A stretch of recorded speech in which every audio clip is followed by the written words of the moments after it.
Hello students, जैसा कि हम अपने पिछले वीडियो में पढ़ चुके हैं, वैद्युत द्विध्रुव क्या होता है।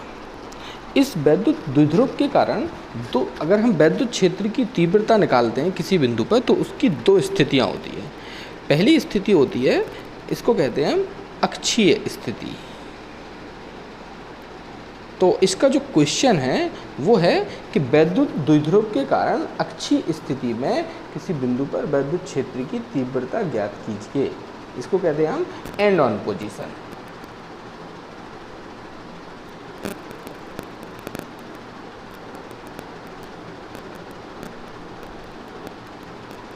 ठीक है, तो जो अक्षीय स्थिति है इसको हम यहाँ फिगर से समझते हैं। तो इसमें क्या होता है कि जैसे ये कोई द्विध्रुव है,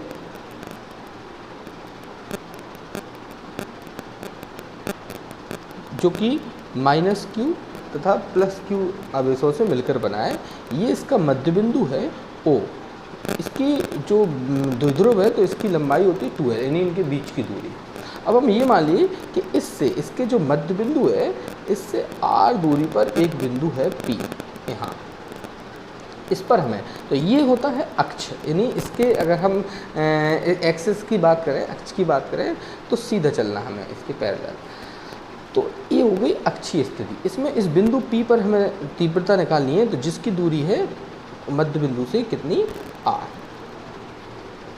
ठीक है, अब दूसरे इसकी सेकंड पोजीशन होती है, इसको कहते हैं हम निरक्षीय स्थिति।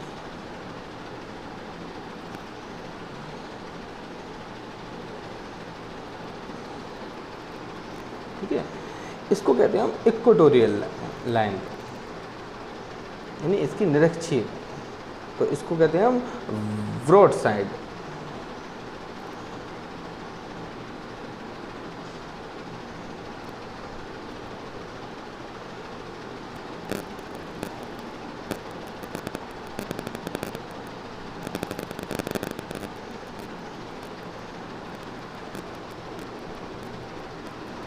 ब्रॉड साइड ऑन पोजीशन, इसको कहते हैं हम निरक्षीय स्थिति। तो इसमें क्या होता है, इसमें हम ये मान के सपोज दैट ये एक हमारा एक द्विध्रुव है, ठीक है, जो कि -q +q आवेशों से मिलकर बना है।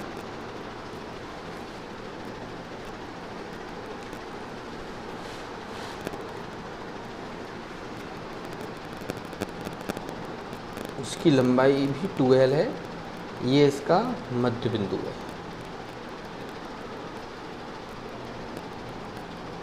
तो निरक्ष में जब चलेंगे तो इस तरीके से चलेंगे।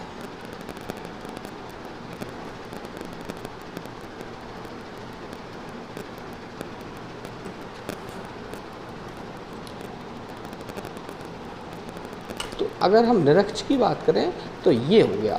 तो इसके मध्य बिंदु O से r दूरी पर एक बिंदु P है, यहाँ पर हमें तीव्रता निकालनी है। ठीक है, तो अब इसमें अगर हम देखेंगे तो इसमें दोनों के कारण हम तीव्रता निकालेंगे। तो इसके कारण तीव्रता, इसकी डायरेक्शन ये होगी, ये हो गई E1। इसके कारण देखेंगे तो इसकी डायरेक्शन इसी की दिशा में होगी, तो ये हो गई E2। इसका ये परिणामी हो गया, इसको हम करेंगे E से शो। ठीक है, ये कोण ये थीटा है और इसको भी हम थीटा कह सकते हैं। तो ये डिस्टेंस अगर हम देखें इस +q से इस तक की दूरी, तो ये हो जाएगी √। यहाँ हम पाइथागोरस प्रमेय लगाएंगे तो r² + l²। यहाँ हम बात करेंगे तो ये भी हो जाएगा r² + l²। इसकी जो डिटेल डेरिवेशन है दोनों की, इस क्वेश्चन की ये हम आपको इसके लिए हमने अलग आपको लिंक शेयर की है, उससे आप इसको आप नोट कर लीजिए। तो अक्षीय स्थिति में तो हमें करना क्या है, इसमें इसके कारण हमें P पर तीव्रता निकालनी है, फिर इसके कारण तीव्रता निकालनी है और परिणामी तीव्रता E निकालनी है दोनों के कारण। इसी तरीके से इसमें इस बिंदु के कारण तीव्रता निकालनी है, इस यहाँ पर जो आवेश रखा इसके कारण, और इसके बाद इस आवेश के कारण। तो इसके कारण E1, इसके कारण E2, इनका परिणामी जो है तो वो E निकलेगा।